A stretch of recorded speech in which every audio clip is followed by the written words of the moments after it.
Hey, what's up, world? It's your boy G Shrimp, everybody favorite baby daddy, voice of the street, man.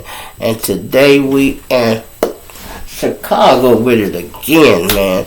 Okay, same, I got another request for my subscribers, man. I guess they watching the show, y'all, they're listening. And I had said, and I'ma say it again, if y'all got a topic y'all want me to cover, just drop something in that Cash App and leave me the comment that you want me to speak on, the topic you want me to speak on. I did one the other day. The man wanted to know about the project, y'all see I did that one. Now this guy here is another one. He wants to hear a story about the fort and Larry Hoover, y'all. And maybe he new to the channel. I did stories on those before, both of them, and they were super good, y'all. I am not gonna try to redo it. The one about the fort was one of my best videos. It's from way back then. And the other one I did about Larry, that was a good video. Did some decent numbers, you know. We'll get back to that and to the fort, So a lot of time y'all hear me telling my little stories about me being a Black Peace Stone Ranger and this stuff I could speak on it. But if I got to talk about something that can be considered nation business, that means it ain't necessarily something I did, it's something the mob did, I can't speak on it. You know what I mean? Because that's like talking in nation business. That's one thing they teach you, don't talk about nation business. Now if it's something I did, yeah, but if I gotta tell you such and such them did that at the fort, woo, no, I can't rock like that. I'm still officially plugged in, y'all. Officially. So I can give you some mediocre stories about the fort, whatever. Now the fort, in case I'll just speak to you like you ain't from Chicago, because obviously you ain't, and you say you're fascinated, but okay. The fort is a building that the L. Brookins owned, right? Jeff Ford owned. It's a big building on 39th and Drexel. Right there on the little corner, 39th and Drexel, right? If you go there now, you couldn't even recognize it. They put all new buildings and stuff up. They tore it down. They knew it was headquarters, right, for the L. Brookins.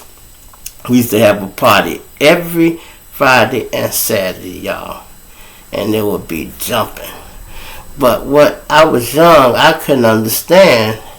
I'm older now, I understand it. When I was younger, I wondered, man, why y'all let all these folks in? I should be Finball rolling. Why all the gangsters in here? But I guess it was about money. But they was saying, man, we in gangster territory down there. Although it's the fort, is our headquarters, it's strong, but technically that's their land all through there. So I didn't know that at the time. I'm a youngster, y'all. I'm getting up there. And let me tell you, I told you about the time we went, and my man, we had to whoop him at the fort. Okay, we had to do that to another guy, but not at the fort, at home. What happened is, my mother and them, she always taught us like this. If 5 of y'all go somewhere, 5 of y'all come back. I don't give a fuck if somebody dead, she said, you bring the body back. Y'all go somewhere, all y'all come back. And she meant that. So we goes to the party this particular night. We ain't even got the whole crew with us. It's maybe 5 of us. We in some little Renata, somebody car, I don't know, it was George car, it was somebody car we was in. We was young then, so we probably was a dope frame rental, right? And like I said, it's 5 of us. Me and Rakim, we bumped 2 women. We go take them with us. So we in the road here, it's 5. These 2 women go sit on my lap, Kim lap, how we gonna move, right? But we getting ready to leave, y'all. And we missing a motherfucker. We can't find Ace Dog. It's our boy, Brian. He go laugh when he see this. We can't find him, y'all.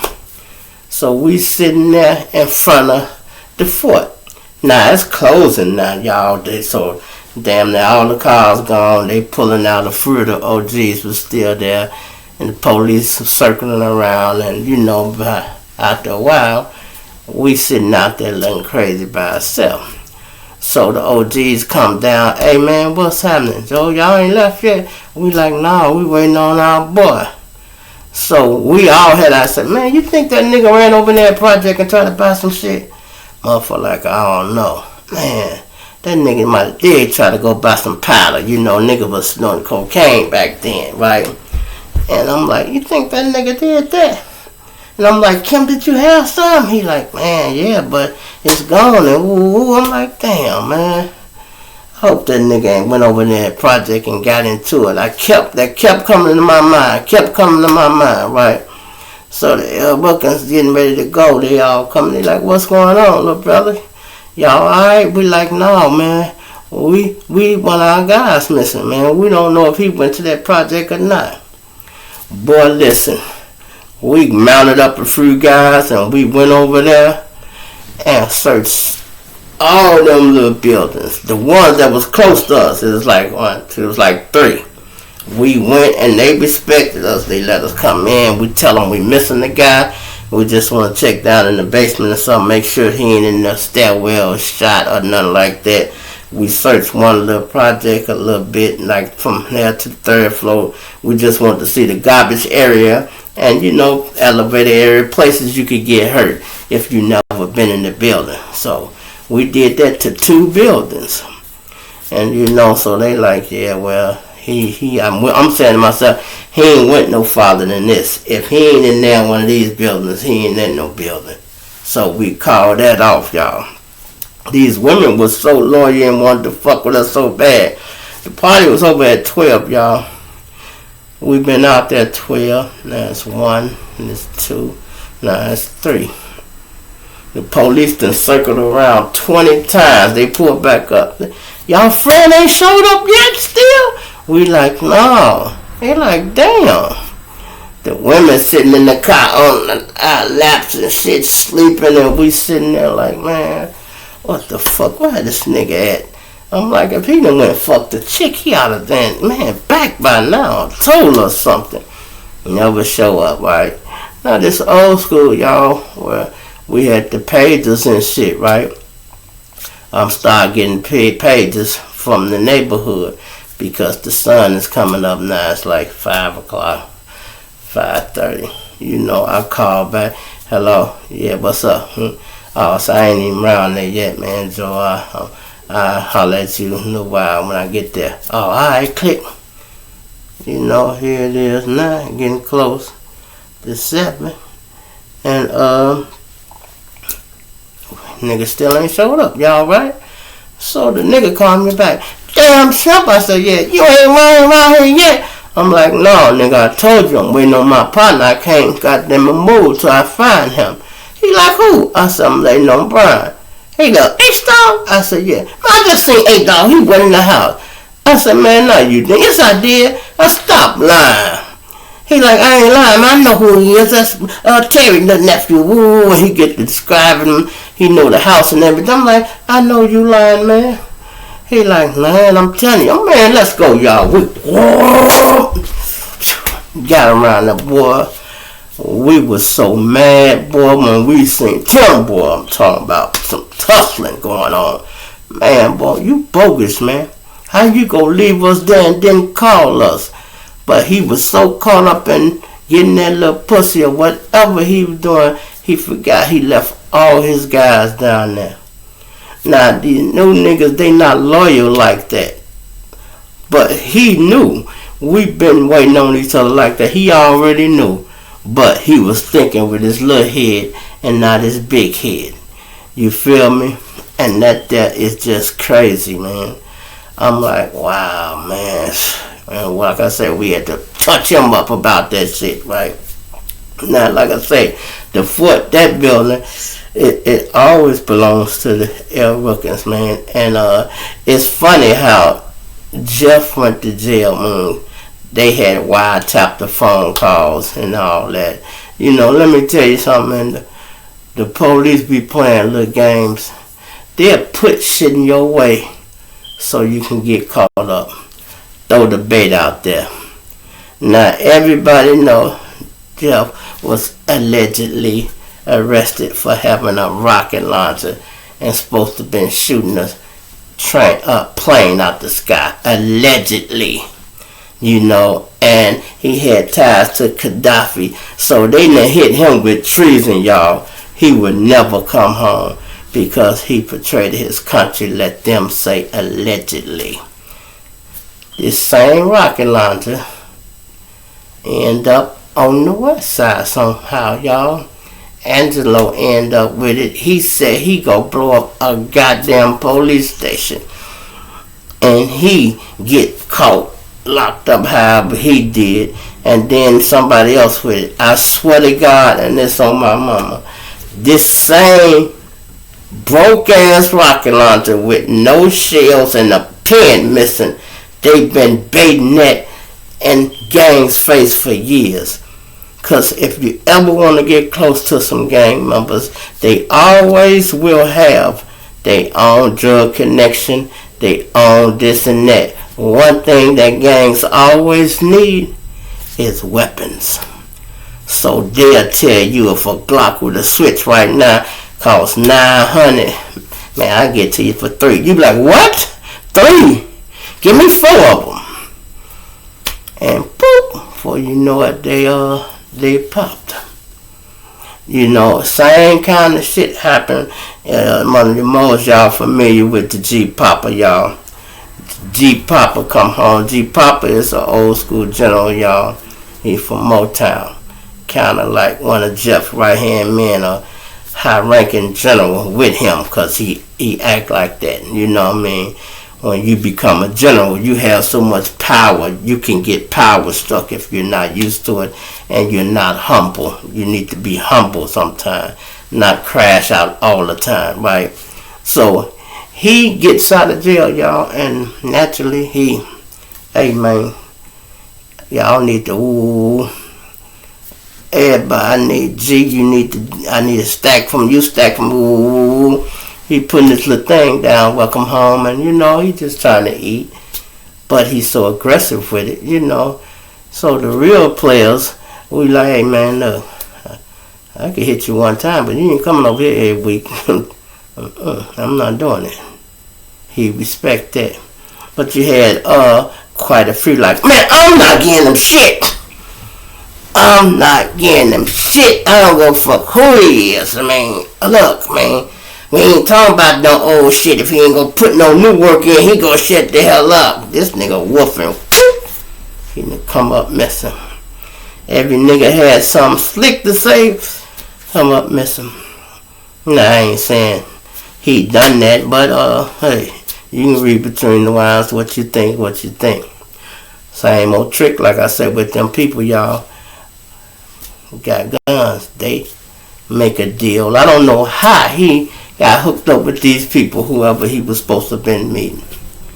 They goes up here to the McDonald's on 79th and Western. Yeah, they up there at that McDonald's, right? And they supposed to have been meeting the people to purchase the weapons, y'all. These ain't gun runners or none. These are all police. Papa them pull up there with his crew, and they all goons. They ain't got $1. They wasn't planning on buying not damn weapon. They was finna take them all. And the police plans was to lock them up. And man, they got together and boom, boom, boom, boom, went at it, man. When the smoke cleared, man, the police had whacked 4 niggas with Papa. He was the only one still living. I think they didn't kill him because they wanted to lock him up. Put that heat on their ass, y'all. You don't get no worse situation than that trying to rob the police, man. You do not. Now, let me tell you a little something about Larry Hoover. Let's say this, man. Larry Hoover, he always was a little younger than Jeff was, right? They knew each other from the street, y'all, but the age difference. Chief was already in his position and rocking when Larry was a little guy looking up to him like, man, he said, man, I want to have juice like that one day. And goddamn it, it sure came true because he got juice like that. And let me tell you something about these penitentiaries, right? They act like they don't know what's going on with gangs and this and that bullshit. I worked at a place called Concordia in Springfield where they train all the cadets. Listen, they had a pamphlet that they used to have to study. It had all the gang literature in it. You hear me? All of it. Man, when I read some of our shit, it was so accurate. I'm like, we need to go whoop somebody's ass. Somebody is talking to these people, or they got it from people, you know, they seize when they shake your dorm down. They find shit like that. That is considered contraband. Once you learn your demonstration, you're supposed to tear it up and flush it down the toilet. Not put it up like it's a letter. No, you're supposed to destroy it. But some people do, some people don't. Which is how they got their hands on that shit in the first place. You feel me? And that's just crazy, man. And Larry, last I heard, y'all, he had stepped down and denounced his authority. He said he's no longer proud of the Gangster Disciple Nation, and he not their leader. He doing that, y'all, because he ready to come home. You know what I mean? He ready to come home, and he already knew that they was not going to let him home with him holding that position still. So he had to actually give it up so he could make it home. Otherwise, that's what they kept using against him. He a gang leader. He can't do this. He didn't know. They just, you know. I had a conversation with him, man, one time, and he said, man, they fucking up the money. They won't let his family make no money. You know, they had them growth and development shirts. Everybody was buying them. People was buying them just to support the cause. You know what I mean? You had Stones buying the shirts, hanging them up, just putting them. We weren't wearing them, but just, you know, helping the family out, right? And don't you know they did that, y'all? Start threatening the manufacturers. Told them if y'all deliver them some motherfucking shirts, we gonna shut y'all down. Threatening the people that his merchandise and everything on his end was legit. All the I's dotted, all the T's crossed. And once they see they couldn't shake him over there, y'all, they wouldn't shake him over here. Stop his shipments from coming in. Now, let me tell you how me and he met. I was going to the penitentiary. So you have some jails that are further than others, y'all, right? So let's say if you go into Lincoln, when you get on them buses move from 7 in the morning to 3 in the afternoon. Anything after that, you can't do nothing until the next day. So you have some of these joints are farther than others. You might go and it's like a little layover. And you'll go there if you get there in 12. If y'all could get back on the wrong road and be at the other penitentiary before 3, you good. But if y'all ain't gonna make it, you have to spend the night at that jail and y'all leave in the morning. So I end up having to spend the night at Vienna, right? That's when he was down in Vienna. And we down there, and they let us walk around and do what we want to do. We leaving on the bus in the morning, so we cool. We walking around. I got like 3 or 4 of the little stones with me. And I'm walking the yard a little bit, just looking. I asked one of the guys, hey man, I said, where Larry at? Ain't he down here? He like, yeah. I'm like, where he be at? He said, he over there in that little hole where he be back there in the cut fishing. I said, man, I'm gonna go over here. I'm over there, I'm like, for what? Did you finna go holler? I'm like, yeah. I said, man, I'll never get to see this man again. I'm curious. You know, I goes over there and, you know, he got security. That hold up, man. You know, I'm like, hey, I want to holler at the dude, you know. And they looked at him. He like, yeah, let him through. And he like, what's on your mind, little brother? I'm like, hey, how you doing, man? I said, my name, I'm G Shrimp, man. You know, I said, I just come down here. I'm on the layover. I'm going to the other penitentiary, you know. I said, but, you know, I just couldn't pass up the opportunity to come talk to you. So if I never get this opportunity again. He like, right, I hear you.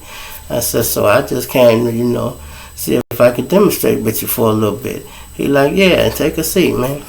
You know, had my little guys. He said, they cool. We let them sit there, but they didn't sit with us. They sat with his security. They had to sit over there. So me and him just sitting there talking about life and other shit like that. Woo. And now it's 3 o'clock, y'all. Count time. Supposed to go to where you go and post up and let them count you. So I'm like, all right, that's that count bell. We finna go. He's like, where are you going? I said, I'm finna go. He, no, we don't do that. We get counted right here. We ain't got to go nowhere. I'm like, what? He like, yeah, they go count us right here. So they walked over there, you know, Mr. Hoover, how many you got with you? He said, me and him, that's 2. He got 3 guys with him, and I got 5 with me, and he like added that all up, boom, okay. And they walked away. I'm like, damn, okay. That's pretty clever. Well, he been in jail so long, well, I can expect that. Then guess what we eat for lunch, y'all, for dinner? Church's chicken. Not Church's, Kentucky Fried Chicken. We talking about something and they like, man, what we gonna eat? Ooh, I think one of the little guys said to his security.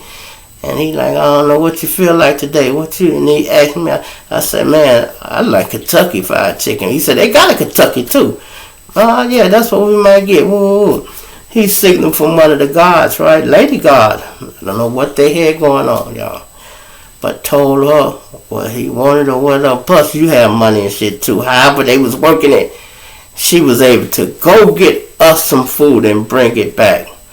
Big bucket of chicken. We had 2 buckets. But me and him ate out one, and they ate out one, and we had a big pops and all that shit. We just demonstrated, and I was asking him a serious question, y'all. I said, Larry. He's like, yes, sir. I said, why wouldn't you just escape? You know, why wouldn't you just escape? Look at this, like security. You could just walk away. He like, man. He said, could you walk away from your mama and never talk to her ever again? I'm like, no, again. He said, what about your baby mama? I'm like, no, your brother. He got the name in our family. And I'm like, no. He said, yeah, all right then. He said, because that's what I would have to do if I go on the run. He said, they go chase me down, man, and they go have all them. You know, he said, no, I'll never be able to talk to them a day in my life. He said, I'm fine right here, man. I'm fine right here. I'm like, oh, okay, well, as long as you cool, you straight, right?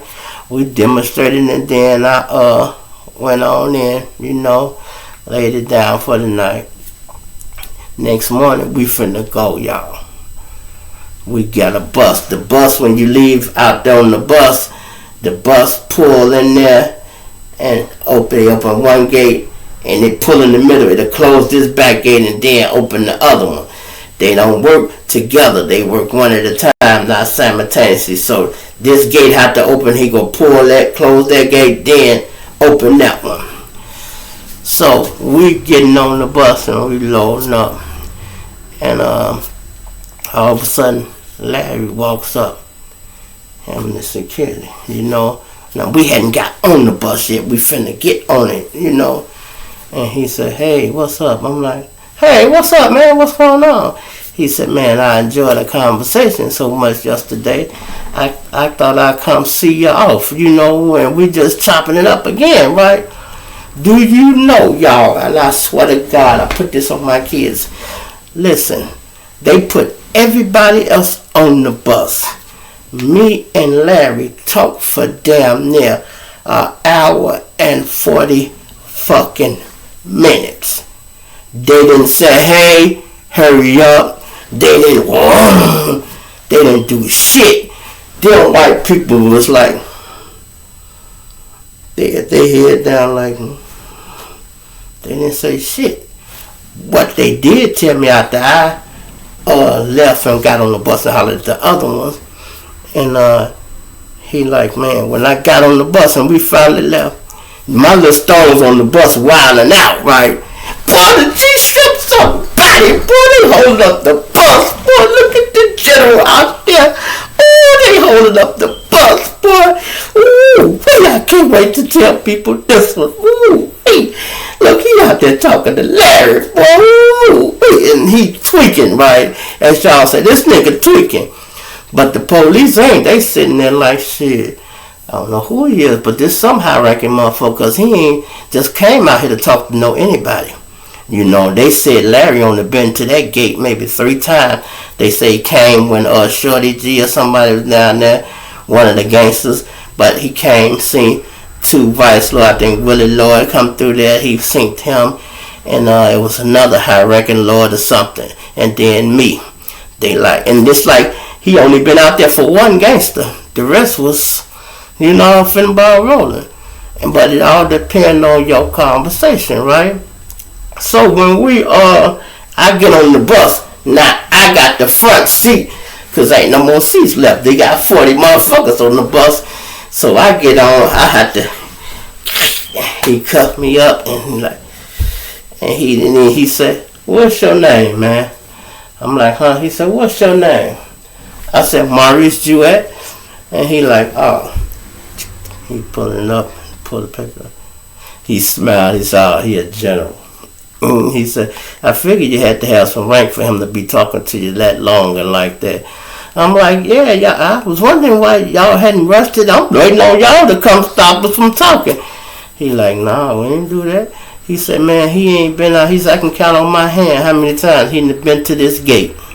If he come to this gate to see somebody, it's somebody he like, a good conversation or whatever. That's how you could tell when you like somebody, y'all, if y'all can have a good conversation. If the next day you can say, man, I enjoyed my conversation with Shorty. Shorty cool. Or whoever it is, that's how you can tell if you really like somebody, you know. And let me say this before I go, man, because I answered them few questions for the guy, right? Look, on the street, y'all, what they teach y'all is disrespect the other mob. Y'all always into it. They got one rule in the county jail and it goes all the way to the penitentiary. What happened on the street, stay on the street. Don't bring your bullshit from the street to the jail. If we go be into it, it's going to be for something that happened here. Now, we ain't saying don't ride, you can't do this. We just saying don't bring whatever smoke you had in the street is on hold for a minute. You know what I mean? It's on hold. Now, if something happened in the penitentiary, we gonna ride for that. Trust me. But they just do that, y'all, to keep the decks and shit from going up every free or often. You know, so they try to, it's a good rule. But, like I said, they teach you about nothing but disrespect when you're on the street. When you get to the joint, they teach you a different way. Respect the other side. Don't disrespect them. You know, you gotta respect they shit like they respect ours. And everybody big on that. You know, before we just start some shit, if we going somewhere, we got 2 lines, y'all. Finball line and the gangster line. We supposed to go first all the time and they behind. If you get caught and you one of the moles and you back here, you don't supposed to go through their line or cut their line. That could be a problem. Sometimes niggas do it, but the cooler you are and the more juice you got, you could do it. You I've been caught up sometime, had to, damn, I got to get up there. I'm like, hey G, but it's a high car. Hey G, look, let me get through the middle to get up that line. I don't want the police to see me. Oh yeah, you cool little shrimp. Hey, folk. They be like, yeah, let Mo through. Open up a little bit, let Mo get up there in this line. And they'll, but you try to go through that motherfucker without acknowledging somebody or saying something, you lie, be back there, poof, pop, poof, poof. And they be like, damn, what happened, Joe? Man, he trying to cut our line. And they be like, oh, who they just throw along? Little Shorty. Oh, man, let him come up here, G. Y'all know already flu-flopped him. Let him come up here. Man, let me tell you not to be cutting the line. Man, I don't know, I was running late. Well, shit, you'd be better off walking around that motherfucker and going on up to the front. Shit, you busted, you busted. You know, but yeah, that's all I want to say about the penitentiaries is they teach you differently in there. You go respect the other side. But when some shit do happen, oh, it's up. And it's funny how nigga can play cards, y'all, all day, and 2 seconds later have a fight. Now you would think, damn, they've been playing cards 4 hours. How they get into it? They get into it with the tension building up for every hand they played. You know, I didn't even like my guys really playing cards, but I still always bought them so they can play cards. And I just didn't like that shit, you know. Niggas get to talk crazy and I ain't into all that, you know. But yeah, it's crazy, man. Them penitentiaries, boy, is something else. But if you ain't never been down there, I hope you never go. But the thing that tripped me out about it, when I first went to the penitentiary, y'all, they always say this, it's only 2 ways out the county jail. Through the front door or the back door. The front door, you bonded out and you going out that way. The back door, you done caught your time and you going out to the penitentiary. Man, they had them buses, man, when they started off, big ass bluebird, them motherfuckers, sound like that motherfucker ain't gonna make it nowhere, right?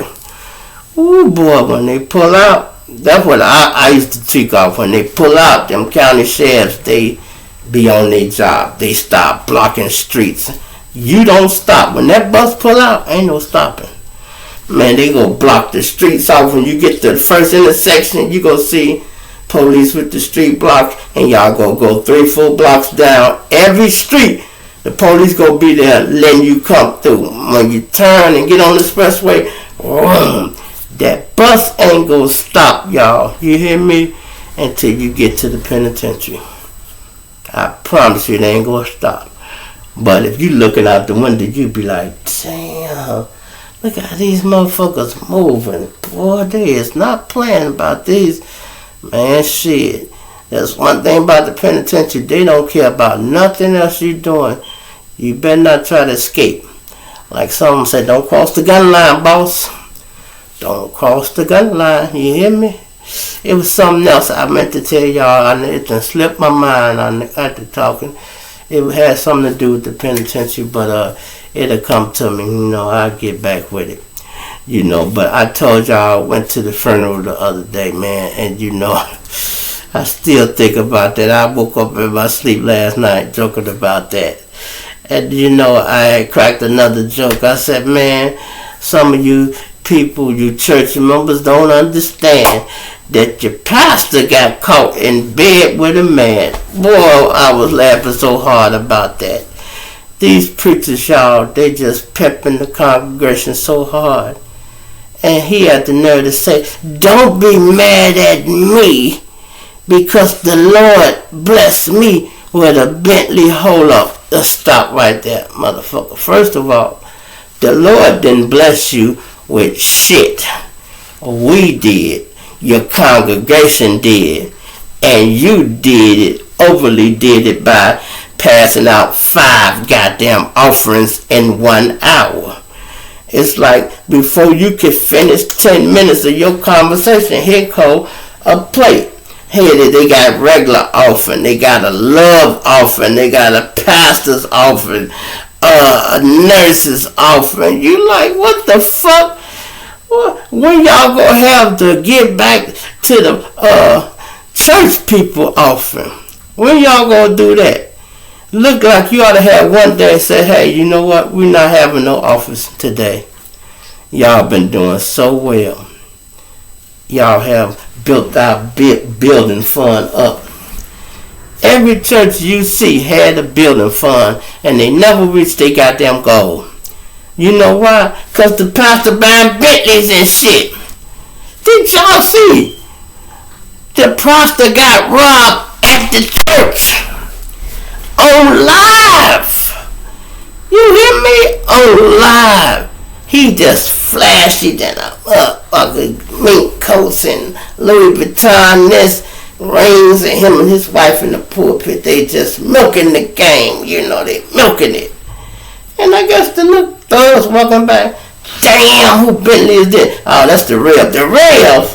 Who? Yeah, Rev got that big. Get out of here. He getting it like that? Yeah, man, you ain't seen that? Man, well, yeah, he in there now. Yeah. Man, fuck that, G. They put the mask on, man, and walk right in there. And walk right up to the pulpit. He like, everybody get down. Everybody get down. No, just you. Get your ass down. They can sit, they fine. You get your ass down. Come up off that Rolex and this and that. Woo. They stripped them for all this shit, y'all. Walked out the church and left. Guess what? They was riding in the Benz. They jumped in the Benz and phew. I said, yeah. See, there's money involved. And nigga got to slide in the Benz. Goddamn. You know, it's probably the only car he got low key. He getting so much money like shit. I had to slide in the Benz. What else I'ma slide in? You feel me? It's your boy G. Hit that like button, man. Hey, keep subscribing. I appreciate you guys. And if you got a topic you want me to talk about, do what my man did. Hit that cash out and let me know what you want me to talk about. I hope I answered all your questions, brother. I touched on all the things you left in the thing. You feel me? And I appreciate my guys, man, for rocking with me. Frederick, I appreciate Cash App, man. The other guy today, I appreciate all that. You know, I'm going to just try to keep it coming, y'all. You know, y'all just let me know what y'all want to hear, and I'll get on top of it. You feel me? I'm out.